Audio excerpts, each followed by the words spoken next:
Have you ever noticed how some people don't need to raise their voice to change the entire atmosphere of a room? They don't argue. They don't defend. They just step away quietly, and everything shifts. The air feels different. People glance around, unsettled. Suddenly, what was invisible comes undeniable. That's the power of withdrawal with awareness. It's not silence out of fear. It's silence born from truth.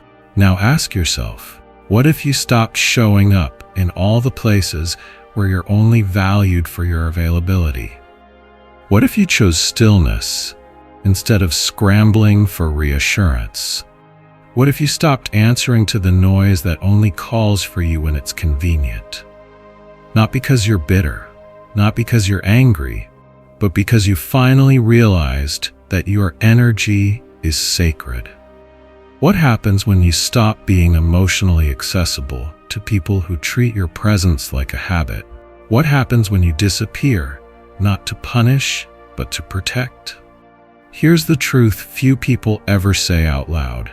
When you stop being available, everything changes, not just around you, within you. Because the moment you stop chasing, you start reclaiming. And in that quiet rebellion, you don't lose yourself.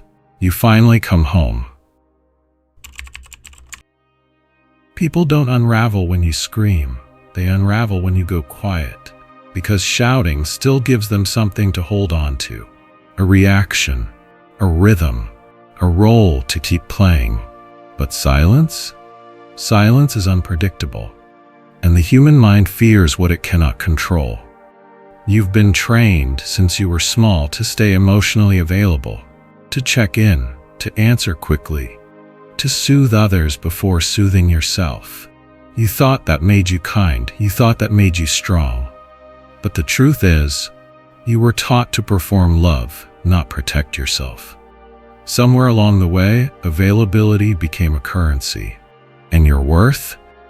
It became tied to how quickly you respond, how often you show up, how willing you are to put your own peace on hold just to make someone else feel okay. But availability is not love. It can be guilt, it can be fear, it can be conditioning passed down through generations. Sometimes it's not even you showing up, it's your wound. And when you finally start to pull back, not with bitterness, not with blame, but with quiet, grounded clarity, you start to see things as they are. You see how many people needed your reaction, not your presence. How many needed you predictable, not powerful. How many weren't really connect to you just as to the comfort your obedience brought them. The moment you withdraw, you break the cycle of emotional choreography.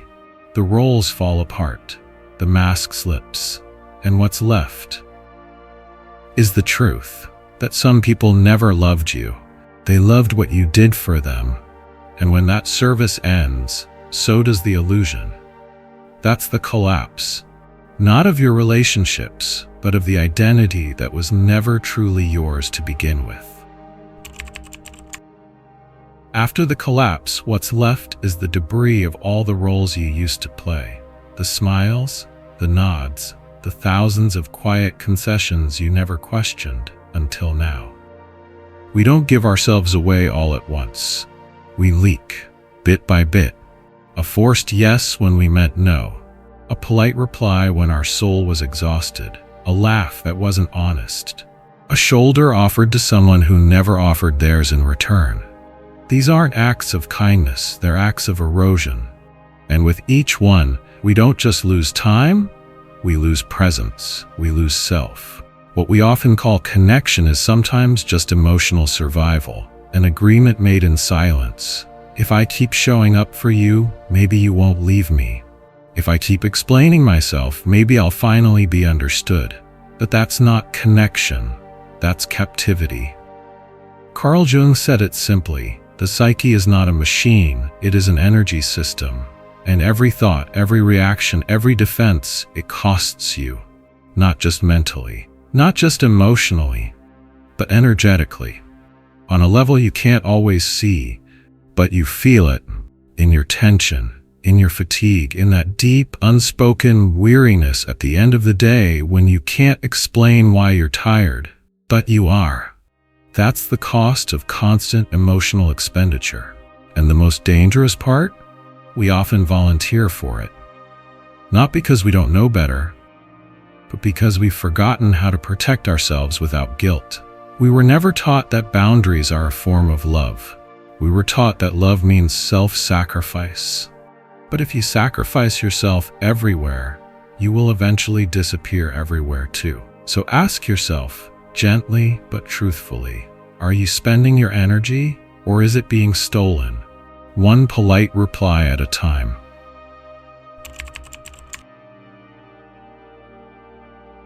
By the time you realize how much energy you've lost, you begin to see the deeper mechanism behind it. You weren't just reacting, you were performing. Not out of malice, not out of vanity, but because somewhere along the line, you were taught that love must be earned. From a young age, you were rewarded for being easy. Easy to manage, easy to praise, easy to rely on. So you adapted, you became agreeable, helpful, predictable. You learned how to silence your needs so others could speak louder. You learned how to anticipate discomfort and absorb it before anyone else had to feel it. And little by little, you disappeared behind the role. Carl Jung called it the persona, the mask we wear to survive the expectations of the world. And it's subtle. So subtle that after a while, even you forget it's not who you are. You think you're being kind, but sometimes kindness is just fear in disguise. Fear of rejection, fear of not being chosen, fear of being too much or not enough. And so you shapeshift. You become the emotional caretaker, the fixer, the one who never needs but always gives. But beneath that image is a quiet grief, the grief of not being seen, not as a role but as a person. Here's the deeper truth no one talks about. Being overly available isn't love, it's a plea. A plea to be needed, a plea to not be left behind. A plea to earn safety in a world that made you feel disposable. But you are not disposable. You never were. And the moment you stop playing the role, the moment you let the mask slip, yes, people may pull away. Yes, some may say you've changed, but what's really changing is the dynamic. You are no longer useful. And for some, that means you're no longer wanted. But don't confuse that with loss. That's just clarity. Because love that demands your silence was never love at all. Once the mask begins to fall, something even more unsettling happens. You begin to say no, not with hostility, not with rebellion, but with a calm that no longer needs permission. You don't answer the message right away. You let the call ring, you read the comment, and leave it unanswered. You walk away from the conversation that only ever left you depleted. And you don't explain, because for the first time, you don't need to. You are not being rude. You are not being cold. You are being sovereign. You are standing at the edge of who you used to be and choosing peace over performance. And that unsettles people. Not because you hurt them, but because you stopped playing the part that made them feel comfortable. They will say you've changed, that you've become distant, that you're not who you used to be. And they're right. You're not. You are no longer the emotional safety net they dropped their weight onto. You are no longer the predictable presence they could lean on and leave behind when convenient. You're not broken. You're no longer available. And to some, that's threatening. Not because you've become less, but because you've become ungovernable. You're no longer giving your energy out like it's endless. You're no longer responding out of guilt. You're no longer playing the peacekeeper in wars that weren't yours to fight. This is the break. Not from others, but from your former self. The one who couldn't rest without explanation. The one who confused tolerance with love. The one who thought disappearing for a while meant they'd be forgotten. But you've realized something now. When your presence is no longer transactional, your absence becomes undeniable. And that is the beginning of real power. The moment you become unavailable, a strange thing begins to happen. People start to panic, not because they miss you, but because they can no longer use you to avoid themselves. When you're always available, people don't actually see you. They see what you represent: a function, a fix, a familiar emotional mirror. You're the friend they only reach out to in crisis, the partner who keeps saving them from themselves, the coworker who absorbs every storm, then gets left in the silence after. But they're not connecting with you. They're connecting with what you make them feel: relieved, safe, important. And the second you step back, the illusion breaks. Because it was never really about who you are, it was about what you provided. That's the painful truth of projection. They didn't want your presence, they wanted your utility. And when you stop playing the role, you stop being useful. You stop being safe for them. So the projections begin to collapse. You're no longer the savior. You're no longer the emotional sponge. You're no longer the placeholder for their unhealed wounds. And what's left in your absence is them and their own noise, their own emptiness, their own mirror, one they can no longer outsource to you. Carl Jung warned us, we don't see others as they are. We see them as we are. And when you stop reflecting back what they want to see, you force them to meet the parts of themselves they've spent a lifetime avoiding. Some will lash out, some will guilt you, some will walk away. But don't mistake that reaction for rejection. It's just the shadow being exposed to the light for the first time. And the truth is, that light didn't come from confrontation. It came from your silence, your absence, your refusal to play along anymore. By now, something inside you has begun to shift. Not dramatically, but undeniably. A quiet refusal is forming, not to the world, but to who you used to be in it. Now here's the part few are truly ready to hear. Silence is not emptiness. It is presence, intensified. It's not the absence of voice, it's the presence of clarity. A clarity that no longer needs to prove, persuade, or perform. Because the most powerful transformation doesn't happen when you speak up. It happens when you stop reacting. You don't take the bait, you don't defend your choices, you don't explain your stillness. And in that space, that unnerving, radical quiet, something begins to echo back. Not from the outside world, but from within. Carl Jung called this process individuation, becoming who you were meant to be beneath all the noise. Whole, unfragmented, free. Silence becomes your doorway, not to isolation, but to integration. You stop participating in every emotional exchange. You stop feeding dysfunction just to feel seen. You stop offering pieces of yourself to people who never learned how to hold them with care. And suddenly, you realize silence is not passive. It is active, intentional, sharp like a blade, but soft like truth. It doesn't attack, it disarms, it doesn't ask for respect. It creates the space where respect becomes the only appropriate response. Real silence, conscious silence, ends manipulation without confrontation. It rewrites power dynamics without needing permission.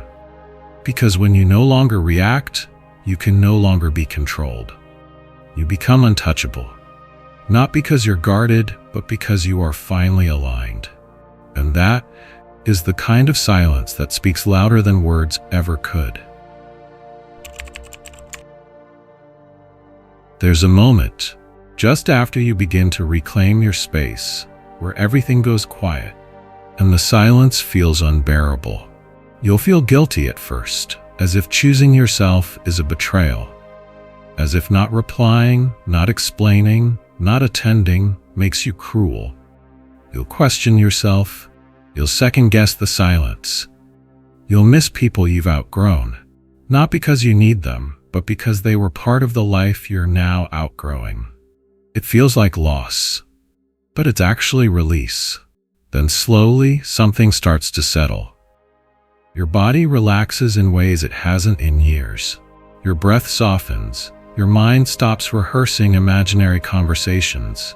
Your nervous system, for once, isn't waiting for the next emotional fire to put out. And in that stillness, clarity arrives. Not as a grand epiphany, but like a soft return. You remember what peace feels like, the kind that isn't performative, the kind that isn't bought by people-pleasing. The kind that simply is, when no one is siphoning your energy. This is not loneliness. This is sacred isolation. It's the space where your real self begins to breathe again. Not the version of you shaped by others' needs, but the one who existed before you believed you had to earn your place. The world won't reward you for this. There are no trophies for choosing yourself. But the world will begin to respond to you differently, because the moment you stop being always available is the moment you become undeniably real. And real presence, rare, rooted, whole, commands a quiet kind of respect. Not because you ask for it, but because you no longer need it. When you stop being available, you stop being predictable. And when you're no longer predictable, you can no longer be used. Because most manipulation doesn't come from cruelty. It comes from familiarity. People rely on your patterns, your reactions, your willingness to show up no matter how much it costs you. But the moment you step out of that cycle, when you stop answering on cue, when you stop dancing the same emotional choreography, you disrupt the entire system. You're no longer the one who explains, no longer the one who proves, no longer the one who holds the weight that isn't yours. And something beautiful happens in that stillness. You become visible, not as a function, but as a self. Yes, you'll lose people, but let's be honest, they were never holding you, only the version of you that never said no. You will become misunderstood, labeled, judged, but also unforgettable. Because true presence, rare, rooted, whole, always is. This is not retreat. This is rebirth. You're no longer available for emotional crumbs. No longer here for mind games, for performance, for being everything to everyone. From this point forward, you reserve your energy for what feeds your soul. For spaces where silence is respected. For people who don't need to control you in order to love you. So let me ask you gently but truthfully, are you ready to be misunderstood in the name of your own truth? Are you willing to lose shallow love and gain your inner freedom? If this message touches something in you, something you've been carrying quietly for too long, type it. Own it. Write it in the comments. I choose my peace. Because that one small decision is the beginning of your real life. Thank you for watching Echoes of Thought. If this resonated with you, don't stop here. Subscribe, explore more of our content. See you in the next video.